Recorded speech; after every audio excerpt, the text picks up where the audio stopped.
एक एक नियम अमृत के समान है, जल ढारने से भी इम्पोर्टेंट है। बात समझ रहे हैं? देखिए जल ढारना वो सब दिखावा है। हाँ देखिए कभी भी नंबर पढ़ कर लाया जा सकता है, जल ढार कर नंबर नहीं आएगा। हाँ।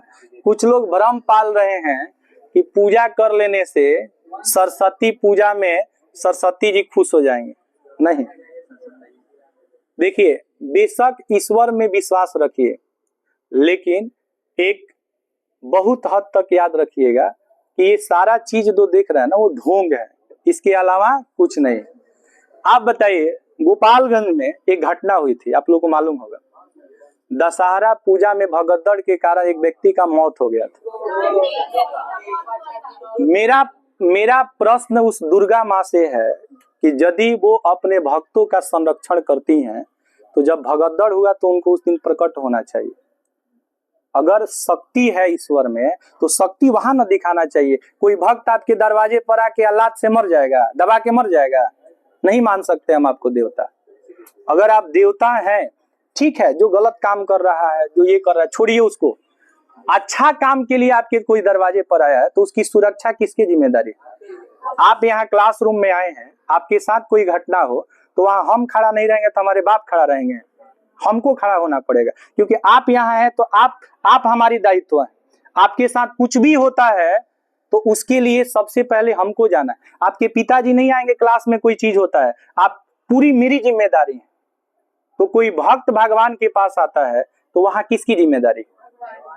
आप देखेंगे ना, जहाँ पे बड़े बड़े पर्वत और पहाड़ पे देवी देवताओं का जो क्या है मंदिर है, वहां लोग बहुत इच्छा से लोग जाते हैं दर्शन करने के लिए। पता चलता है गाड़ी एक्सीडेंट कर गई और खाई में गिर जाते हैं, कई झील में और नदी में तालाब में बह जाते हैं, वहां देवता कहाँ होते हैं?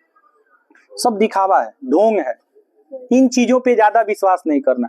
हमने ये भी देखा है कि जब सरस्वती पूजा आता है ना, सरस्वती पूजा, तो गांव के जितने भी नहीं पढ़ने वाले बच्चे होते हैं वो पूजा में सबसे ज्यादा भाग लेते हैं।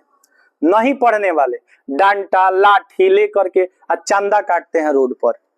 उसमें कोई ट्रक चढ़ाकर चला जाता है चंदा काटने के दौरान, वहां सरस्वती माता कहाँ होती है? काहे नहीं आके ट्रक से बचा लेती है कि चंदा काट रहा है हमारे पूजा के लिए, तुम काहे ट्रक चढ़ा दे रहा है? वहां स्टीयरिंग पर आकर के सरस्वती माता को विराजमान होना चाहिए कि नहीं होती है? ये सारा ढोंग है, सब कुछ ढोंग है।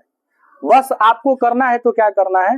अपना अच्छा कर्म करना है, पढ़ाई पर ध्यान देना है। पढ़ाई ही एक ऐसा चीज है जहां हर तरह से आपको सुरक्षा प्रदान करेगी। समाज का भेदभाव आपका पढ़ाई ही दूर करेगा, ऊंच नीच का आपका पढ़ाई ही ये करेगा। आपके घर में खुशहाली और आपके घर में 2 वक्त का रोटी जो है वो आपका पढ़ाई ही देगा। बाकी कोनो देवी देवता का हैसियत नहीं है कि आप नहीं पढ़े और वो आपको कामयाब बना दे। बात समझ रहे हैं कि नहीं समझ? कर्म पर ध्यान देना है। चलिए यहाँ पे ध्यान दीजिए।